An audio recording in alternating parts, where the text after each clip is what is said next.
Hi guys, this is Bill from Spencer1984.com with part 5 of building the Ghostbusters the video game, Ecto-1B. I've got the roof rack just about finished now, and overall I'm pretty happy with how it's turned out. The only things that I still need to finish are the Super Slammer trap, which we'll get to in a minute, and the stuff that needs to happen once it's on the car, like the hose and the ladder. I need to line those up after it's installed. A lot of scratch-built stuff here. The only things that were out of the kit were the siren and this radome, which is actually out of the 1A kit. But everything else here is totally scratch-built. The tanks and the tube on the other side are 1/4-inch rod stock, and the gauges there are little sections of aluminum tubing. And I used, for the conduit, some guitar wire so that it had the corrugated surface on it. And the ecto sniffer there is plastic with brass tubing for the barrels.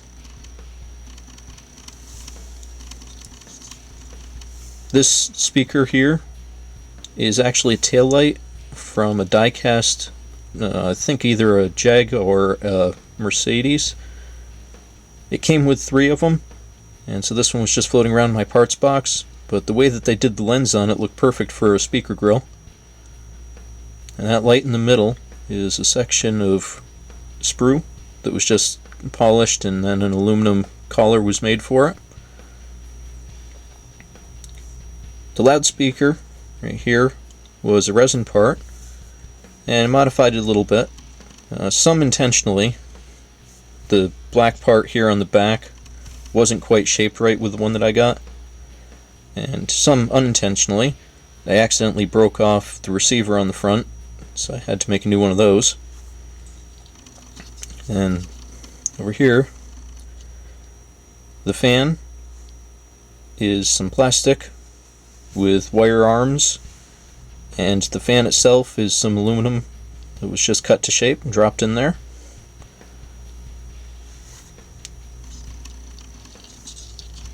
And the radar dish back here, I'm really happy with how that ended up turning out. I wasn't sure how I was going to do it at first, but then I found these at the craft store, and just use them like that, but they've got the right cross section, and they're a thin enough metal that I was able to cut down this extra lip and sand it,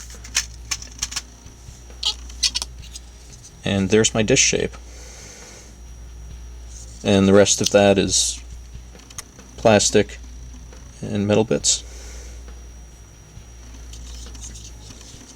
And then all the decals were drawn up in Illustrator and printed onto clear stock, including, I don't know if I'll be able to focus on it, but these boxes in the back all had perforated vents on them, so those are all decals. And the front and back of the radar dish are also decals. Yeah, so overall, like I said, I'm very happy with how that's turned out. And I have started work on the Super Slammer trap. And what I've started with is I rated my parts box for a bunch of wheels that could be stacked up and kind of shaped the right way. And that drops in just like that. So what I'll do from here is add a couple more greebles to it and then paint it gray. And so here it is with all the stuff glued to it. I think it's a pretty good approximation of what's in the game. So I'll give this a shot of primer, see how it looks, if there's any other touch-up that I need to do, or if everything looks pretty good as is. And finally, here it is with some paint on it. You can see I need to do a little more cleanup. I'll give it a wet sanding and then add the final color coat to it. So I'll have to let this sit for a couple of days and gas out. Then once that's done, I'll be able to do the final detail work and paint, and it can go in the roof rack. So check back next week to see that, and I'll also have the body in some color. Thanks for watching.